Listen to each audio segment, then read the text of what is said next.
उत्तर प्रदेश में लाखों की संख्या में गौवंश की सरकारी गौ आश्रय केंद्रों में भूख से हत्या हो रही है। वो भूख से मारे जा रहे हैं। तो आखिर क्या परिस्थितियां इसके लिए जिम्मेदार हैं? कौन इसके लिए जिम्मेदार है? आइए इस बारे में हम विश्लेषण करते हैं, जानते हैं। उत्तर प्रदेश में 2017 में जब राज्य सरकार एक नई बनी, उससे पहले बड़ी संख्या में गौवंश की तस्करी हो रही थी। उत्तर प्रदेश से गौवंश को जबरदस्ती ऐसे राज्यों में ले जाया जा रहा था जहां पर गौकशी पर पाबंदी नहीं है, उन्हें मारा जा रहा था। 2017 में जो नई सरकार बनी, उसने गौ तस्करी पर काफी हद तक रोक लगाई। तो जब गौवंश तस्करी करके दूसरे राज्यों में ले जाना कम हुए, तो वो खेतों में दिखने लगे, सड़कों पे दिखने लगे। बड़ी समस्या आकर खड़ी हुई। वो समस्या खड़ी हुई बड़ी तादाद में छुट्टा जानवरों की समस्या एक मुद्दा बन गया। किसान परेशान होने लगे, लोगों की फसल नष्ट होने लगी, सड़कों पर बड़ी तादाद में गौवंश दिखने लगे, दुर्घटनाएं बढ़ने लगी। इसके बाद उत्तर प्रदेश की सरकार ने बड़ी संख्या में गौ आश्रय केंद्र बनाए। एक एक जिले में इस समय 50, 60, 70 गौ आश्रय केंद्र काम कर रहे हैं। चारागाह की जमीनों पर यह गौ आश्रय केंद्र 5 एकड़, 10 एकड़, 15 एकड़, 20 एकड़ जमीन में बनाए गए। जो गौवंश खेतों में टहल रहे थे, चर रहे थे, बागों में टहल रहे थे, सड़कों पर दिख रहे थे, उनको पकड़ पकड़ कर गौ आश्रय केंद्रों में भरा जाने लगा। और गौ आश्रय केंद्रों की हालत यह है कि कोई भी गौवंश अगर गौ आश्रय केंद्रों में लाया जाता है तो कुछ ही महीनों के अंदर वह भूख से मारा जाता है। तो आखिर क्या वजह है कि गौवंश गौ आश्रय केंद्रों में भूख से मारे जा रहे हैं? 2017 में जब नई सरकार आई, जब उसने ये गौ आश्रय केंद्र बनाए, तो सरकार ने कहा कि हम गौवंश की हत्या नहीं होने देंगे, हम गौवंश का संरक्षण करेंगे, हम उनका भरण पोषण करेंगे और इसके लिए हम गौ आश्रय केंद्र बनाएंगे जहां पर सभी गौवंश का ध्यान रखा जाएगा। तो सुनने में बड़ा अच्छा लगा कि कितनी अच्छी बात है, गौवंश अब मारे नहीं जाएंगे, अब उनकी तस्करी नहीं होगी, सरकार उनका ध्यान रखेगी। लेकिन ऐसा क्या हुआ कि वो उन गौआश्रय केंद्रों में ले जाकर भूख से मारे जाने लगे? ऐसा क्या हुआ कि उनके संरक्षण के लिए बनाए गए गौआश्रय केंद्र उनकी हत्या का कारण बनने लगे? तो आइए हम लोग विश्लेषण करते हैं, जो ये गौआश्रय केंद्र हैं, इनकी अर्थव्यवस्था कैसे है, चलती है। एक गौवंश के लिए सरकार जो है एक दिन का 30 रुपए दे रही है। अभी कुछ दिन पहले भूसा 22 रुपए किलो बिक रहा था, अभी भी भूसा 10-12 रुपए किलो बिक रहा है। एक गौवंश दिन भर में 4-5 किलो भूसा खाता है। सिर्फ भूसे से उसका पेट नहीं भर सकता, उसको पोषण नहीं मिल सकता। भूसे के अलावा उसको हरा चारा चाहिए, चारा दाना चाहिए। अगर किसी भी पोषक तत्व की कमी है तो उसको सप्लीमेंट भी चाहिए। तो क्या 30 रुपए में एक जानवर के पोषण की पूर्ति हो सकती है? अगर हो सकती है तो कितनी हो सकती है? 20-25% से ज्यादा पोषण की पूर्ति एक जानवर की 30 रुपए में नहीं हो सकती है। सरकार एक गौवंश के लिए एक दिन में 30 रुपए दे रही है। जो गौवंश बाहर किसी तरीके से घास और जो भी चीजें मिल जाती है, उसको खाकर अपना पेट भरते हैं, उनको जबरन पकड़ा जाता है, जबरदस्ती उनको लहूलुहान करके इस तरीके से पकड़कर गौआश्रय केंद्रों में भरा जाता है और वहां पर उनको 30 रुपए में खिलाने के दावे किए जाते हैं। सरकारी सिस्टम में कितना भ्रष्टाचार है, आप सब इसके बारे में जानते होंगे। 30 रुपए में कितने रुपए उन तक पहुंचते होंगे, इसका अंदाजा भी आप खुद लगा सकते हैं।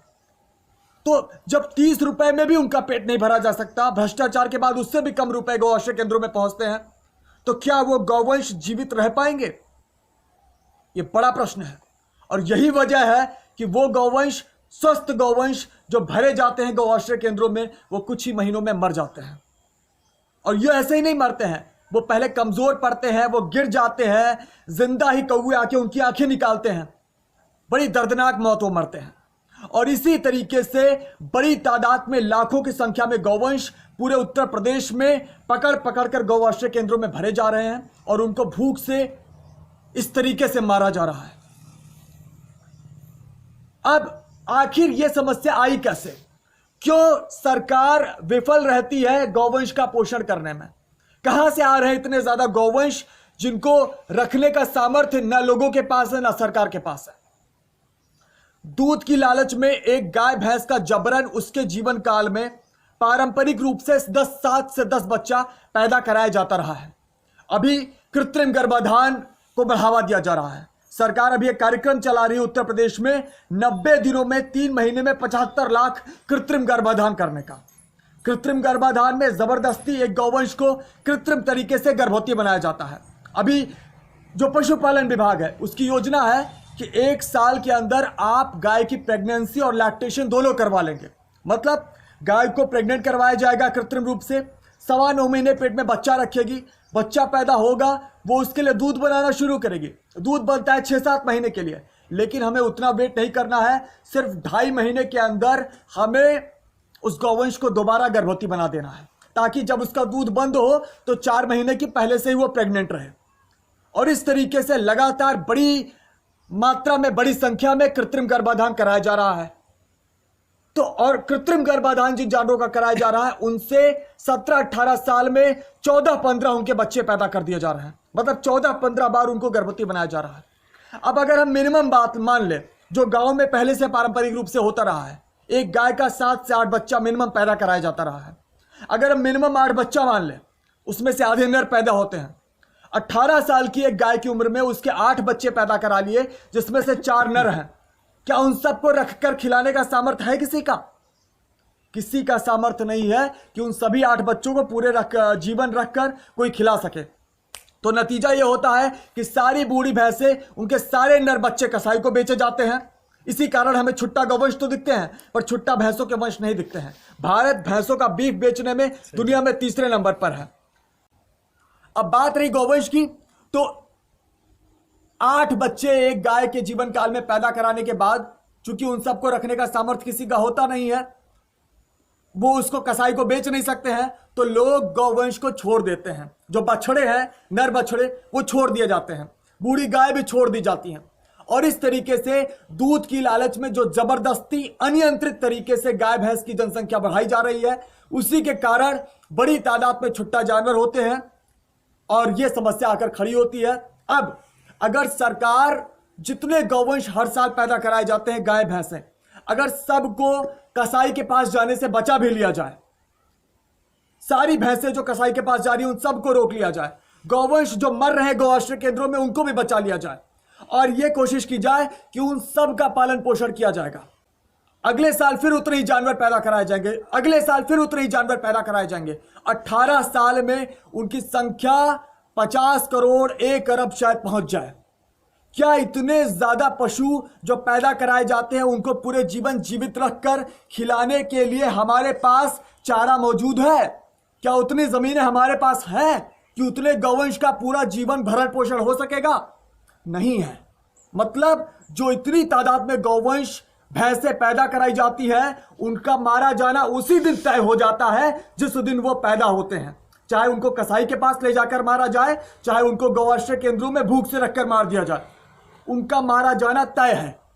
उसके बावजूद सरकार भी लगातार प्रेशर डालती है कि आप कृत्रिम गर्भाधान कराइए, एक के बाद एक जबरदस्ती जल्दी जल्दी खूब सारे बच्चे पैदा कीजिए गायों के, भैंसों के, और उसके बाद क्या होगा? उसके बाद वो मरेंगे, उसके बाद छुट्टा जानवर की समस्या पैदा होगी। तो ये क्या है? क्या अप्रत्यक्ष रूप से सरकार गौवंश की हत्या नहीं करवा रही है? सरकार को सब मालूम है कि इतने गौवंश जो पैदा करवाए जा रहे हैं जबरदस्ती कृत्रिम गर्भाधान करके, वो मारे जाएंगे। उनको रखने का सामर्थ्य ना मेरा है ना जनता का है, सरकार सब जानती है। उसके बावजूद जबरन उनकी जनसंख्या वृद्धि कराई जाती है, उस पर लगाम नहीं लगाई जाती, उसके विपरीत उनकी संख्या बढ़ाने के लिए योजनाएं बनाई जाती हैं। क्यों? ताकि उनकी हत्या हो। उसी हत्या से जो भारत 3रा सबसे बड़ा बीफ निर्यातक दुनिया का बन गया है, पूरे मिडिल ईस्ट को हम लोग बीफ खिला रहे हैं, ताकि हम भारत में जो नंबर 1 चमड़े का हम लोग निर्यातक बन चुके हैं वो बने रहें। तो इस तरीके से सरकार की पॉलिसीज ही गौवंश की, भैंसों की हत्या के लिए जिम्मेदार है। अब इसका समाधान क्या है? जबरदस्ती गायों की, भैंसों की जनसंख्या ना बढ़ाई जाए। और वो कब नहीं बढ़ाई जाएगी? जब हम दूध और दूध के जो पदार्थ हैं उनकी लालच बंद करेंगे। अगर हम दूध और दूध के पदार्थों की मांग करेंगे तो जबरन किसी ना किसी गाय की भैंस की जनसंख्या वृद्धि कराई जाएगी और बाद में चूंकि किसी की उनको रखकर खिलाने की औकात होगी नहीं तो वो मारे जाएंगे, चाहे गौआश्रय केंद्र में भूख से मारे जाएं, चाहे वो कसाई के पास मारे जाएं, चाहे सड़क पर कुचल के मारे जाएं, चाहे ब्लेड के तारों से कट के मरे वो खेतों में, वो मारे जाएंगे। और उसका जिम्मेदार वह व्यक्ति है जो दूध और दूध के पदार्थों की मांग करता है। तो अगर हम चाहते हैं कि गौवंश की ये जो बदहाली है, भैंसों की ये जो हत्या है, जो भारत बीफ के निर्यात में तीसरे नंबर पर है, चमड़े के निर्यात में पहले नंबर पर है, ये बंद हो, तो हमें जबरन डेयरी की जो हम मांग कर रहे हैं वो हमें बंद करना चाहिए। तो आप सभी लोगों से निवेदन है कि गायों की अनियंत्रित रूप से बढ़ाई जा रही जनसंख्या, गायों की भैंसों की, उस पर लगाम लगाने के लिए काम कीजिए। दूध और दूध के पदार्थों की मांग बंद कीजिए। अपने जनप्रतिनिधियों से आप कहिए कि जो आपका ये सिस्टम है ये गौवंश की हत्या करवा रहा है, भैंसों की हत्या करवा रहा है, इसको बदलना जरूरी है। आप ज्ञापन दीजिए अपने जिले के अधिकारियों से और इस तरीके से फिर हम इन बेचारी गायों को, भैंसों को, जिनको मां कहते हैं, उनको हम बचा पाएंगे। तभी ये जो हत्या है, तभी ये जो उनका शोषण है वो रुकेगा। तो आप लोगों से पुनः निवेदन है कि प्लीज इसके बारे में ध्यान दीजिए, दूध और दूध से बनी चीजों की मांग बंद कीजिए। धन्यवाद।